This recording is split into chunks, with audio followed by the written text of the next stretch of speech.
Buenas tardes. Bueno, con la presentación que nos hizo Silvina ya me inhibieron de entrada, así que discúlpenla. Bueno, muchas gracias a Ani, que no la veo, pero a todos los integrantes de la Asociación Cultural Galesa por esta invitación y por todo el trabajo y el entusiasmo que han puesto para esta interesante semana de aportes a la cultura galesa, que seguramente varios de los aportes van a servir para este noble propósito de poner la cultura, no, la historia, así es el eslogan, ¿no? Poner la historia en su sitio. Bueno, muchas gracias. Yo hice mis anotaciones porque si no me voy por las ramas.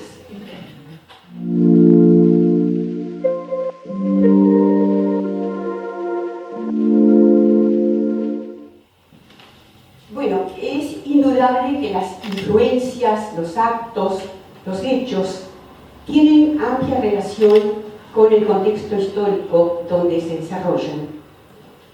Desandando un poco la historia, sabemos que entre los aspectos que han tenido muy en cuenta siempre en la cultura galesa figuran la fe, la música y la literatura. Durante la instalación de los inmigrantes en el Valle del Chubut, a medida que avanzaban por el valle, se levantaban capillas. Cada 10 chacras, podemos verlas hoy, cada 10 chacras hay una capilla. Y la capilla no era solamente un lugar donde se desarrollaba la actividad religiosa, sino que allí funcionaba la escuela en un comienzo, se llevaban a cabo las reuniones sociales, culturales, fraternales, y también allí se reunían los vecinos cuando había que resolver algún problema relacionado con la comunidad. De acuerdo con los datos que he podido recoger en mi investigación acerca de la educación, la colonia galesa, antes de la implementación de la escuela pública, pude ver que en un comienzo los maestros que se hacían cargo de la enseñanza en realidad no eran maestros profesionales, sino era algún vecino con cierta ilustración, con algún conocimiento de música y sobre todo que fuera una persona respetable. Esos datos los reuní en este libro que titulé Desde el aula entre las matas. Como todos sabemos, la escuela comenzó allí entre las matas, ¿no? Con Richard Jones Perry. Después los docentes que fueron llegando con los distintos contingentes, que ya tenían su profesión docente, y todos, además de su preparación pedagógica, tenían una buena capacitación en música y en la actividad espiritual. De modo que las páginas de la historia valletana citan con frecuencia la música, la actividad coral que comenzaba en la escuela. O sea que los niños estaban capacitados para formar parte de los coros que se organizaban en las distintas zonas, que fueron muy importantes en ese tiempo de la soledad, ¿no? De la cultura que no se renovaba, que llegaba poca bibliografía de Gales y eso se iba pasando de una mano a la otra.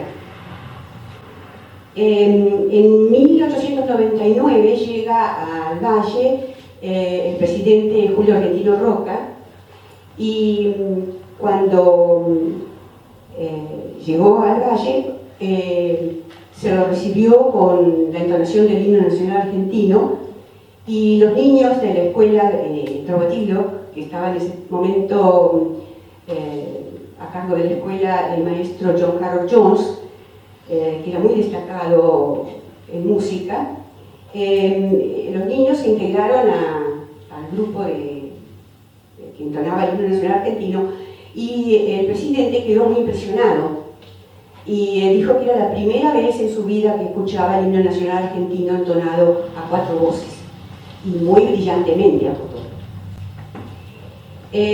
Por lo que se puede deducir que eran tiempos en que la sociedad tendía a una formación integrada: la escuela, la capilla, la sociedad y toda la comunidad, ¿no? Los niños estaban familiarizados con la música, como dijimos, desde la escuela. Y para hacer algo más preciso, voy a leer un párrafo de este libro. Que la escuela fue un centro muy importante, ¿no? En los primeros tiempos estuvo a cargo de los galeses, pero después, alrededor del fin del siglo XX, claro, se trató de implementar la escuela nacional. Estábamos en los pormenores, ¿no? En todo lo que significó el deseo de la unidad nacional, y entonces se insistía muchísimo en la lengua, porque estaba poblado por inmigrantes, ¿no es cierto?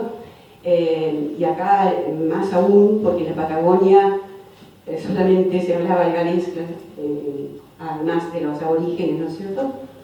Y se pedía entonces, se insistió mucho en el galés, en el respeto a los símbolos y en la historia argentina. Llevó mucho tiempo eso. El gobierno prometió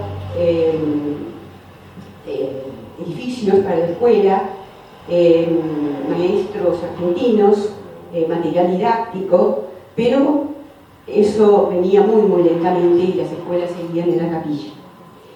Y hasta tanto se cumpliera con esas promesas, estoy leyendo acá el libro, los colonos del sur enfrentaban la circunstancia educativa con su propio esfuerzo y de acuerdo con sus posibilidades.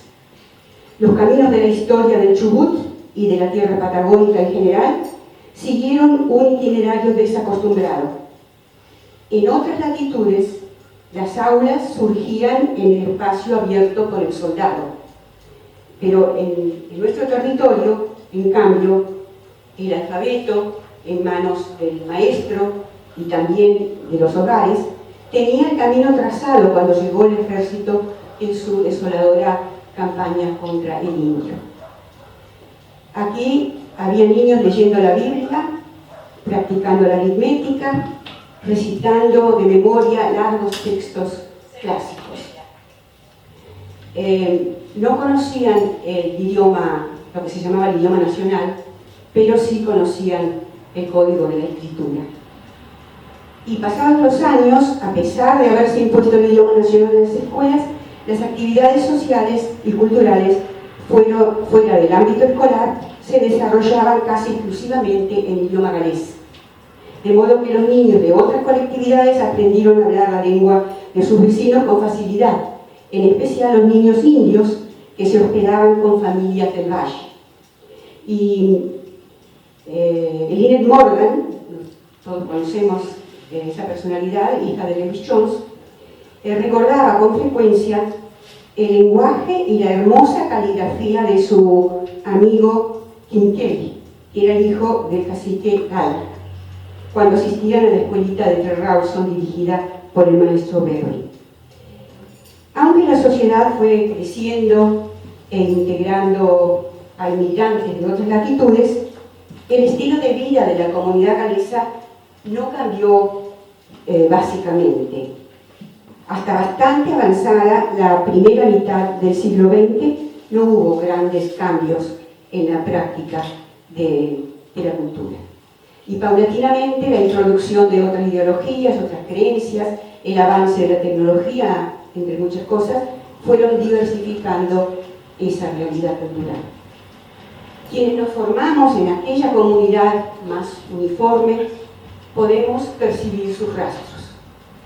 Nos habituamos sin darnos cuenta a cultivar el arte de distintas maneras y en distintos ámbitos, a participar con naturalidad en la actividad coral, en la recitación, en la dramatización, especialmente en los encuentros literarios musicales que hoy llamamos mini Stergot, que eran los Kursanodon para los que aún hablan de galés y se acuerdan, ¿no?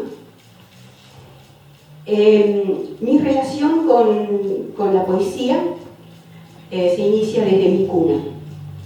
En mi niñez circulaba un libro llamado Kammerkant, el galés de los niños.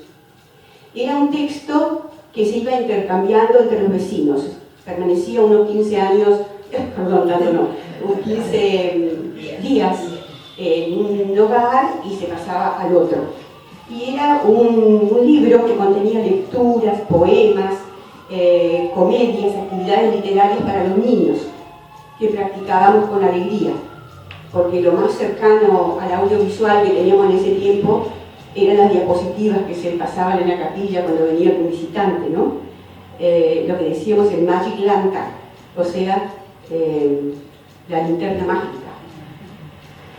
Y cuando ingresé a mi primer grado, tenía serios problemas con el castellano.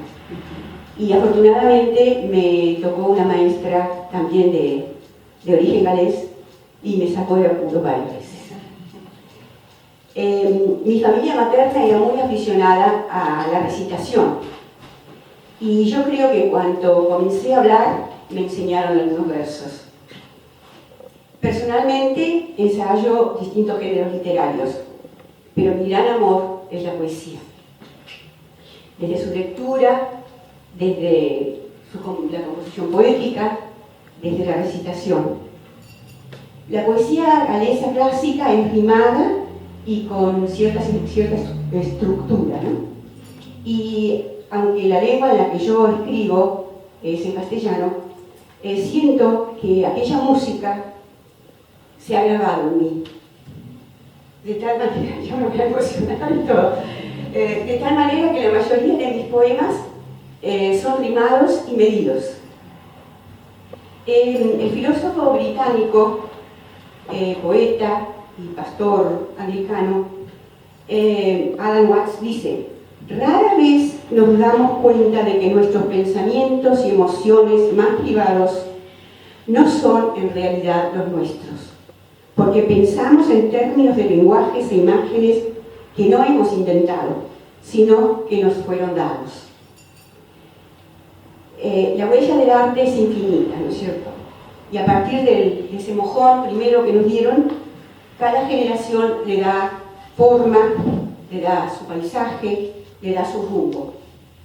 Y en el trayecto de la creatividad surge el color, el sonido, la palabra, que le agrega un nuevo tramo a esa huella que recibimos. Y tal vez algo de eso intenta expresar el título de mi libro de poemas, Sur y Huellas. Es un libro de poemas de temas regionales, cotidianos, de la comunidad y de la historia, y también de la historia reciente, como lo son los incendios de la cordillera, la desaparición del submarino San Juan, la inundación en Comodoro Rivadavia, entre otras cosas. Así como un mandato desde mi infancia, he participado incondicionalmente en el Stergot, en sus distintas versiones. Los certámenes literarios siempre me convocan, desde la composición poética y hasta la recitación. Hasta el año 2005, año que se celebró el sesquicentenario de nuestra comunidad, y 50 años desde que se reinició el Stergot, desde 1975, recité ininterrumpidamente los certámenes de recitación. Ya lo recito, no digo por qué. El Stergot es parte de mi identidad. En cuanto a mí, amo mi patria. Soy enteramente argentina. Pero desde lo cultural, tengo dos naciones en mi corazón. Es probable que en alguna medida a todos los habitantes de este lugar que descendemos, ¿no es cierto?, de los barcos, como dijo alguien, somos descendientes de inmigrantes, les debe pasar algo parecido. Dijo Mahatma Gandhi: la cultura es una nación que reside en el corazón y en el alma de la gente. Al inaugurarse la localidad de 28 de julio, el monumento a las mujeres que atendían los partos en aquel tiempo colonial de familias numerosas, me propuse a darles una imagen a esas mujeres y una historia de vida. Ensayando esa afición investigadora y desde la aceptación de que la cultura es la conciencia colectiva de la continuidad histórica, la memoria del pueblo y el modo de pensar y de vivir. Entonces me propuse este rescate de un personaje humilde y olvidado. Cuando el aislamiento, la necesidad y la urgencia las animaron a enfrentar el riesgo del alumbramiento, dependieron más de su coraje, de su fe y de la solidaridad, la necesidad, que del conocimiento científico.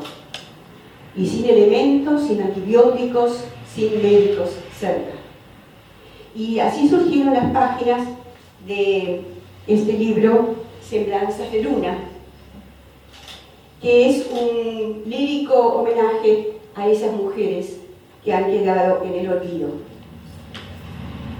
Y volviendo al Esterbot, como se sabe, que se celebró en estas tierras desde el comienzo, con lo que tenían a su alcance, desde lo cultural y desde lo físico, pero cuya historia, con la existencia del sillón bárbico, ha quedado registrada desde 1880. Y hasta esa fecha, o sea, sí, desde esa fecha, hasta casi 4 décadas o más, los nombres de los poetas premiados eran siempre varones. Hasta que en 1946 surgió el nombre de Irma Hughes de Jones, que fue la primera mujer en ganar el sillón bárbico. Y después, a lo largo de su vida, ganó 7 sillones. Y con el propósito de recordar ese feliz acontecimiento, a la vez que quisiera ofrecerles a las personas que no conocen el galés, me gustaría recitar un poema en galés para ofrecerles la sonoridad y la musicalidad del idioma galés. Voy a recitar un poema de Irma titulado El Kapellinik, es decir, la capilla solitaria.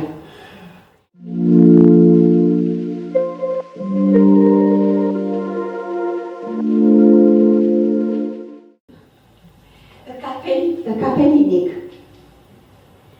Mijn zeeuwige wiener briefaf. En ik asum. Runterians dilemmuirse pais. Numitam tot trom. Poofhenes de nier dan dirgel gayada in pren. Neben een golu kanin man.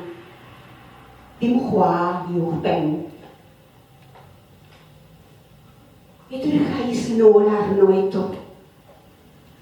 Mor inni gaelin. As nais. Mor bell dawr arglwydd I gwrdd a dyn.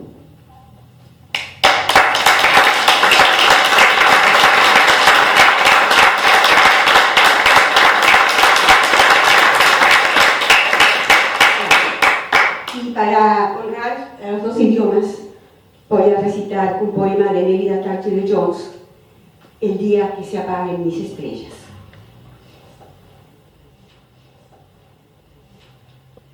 Nunca me iré del todo, tierra mía. Cuando se apaguen todas mis estrellas, se detendrán mis manos, quedará envejecida mi palabra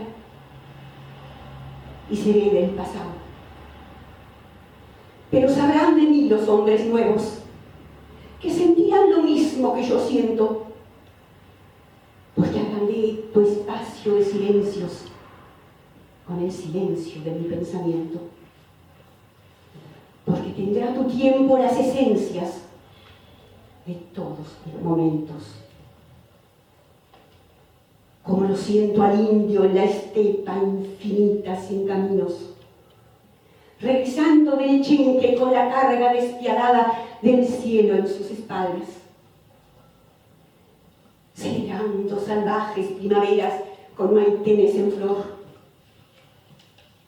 doblado como cuña en picaderos, arrebatando estrellas a la tierra. Como siento al gavés en cada grieta reseca de la tierra, acariciando tierno al hijo amado que nació sin amparo en la meseta, repitiendo a los vientos la pregunta que no tiene respuesta. Como siento su canto de esperanza en cada surco abierto, en las espigas llenas,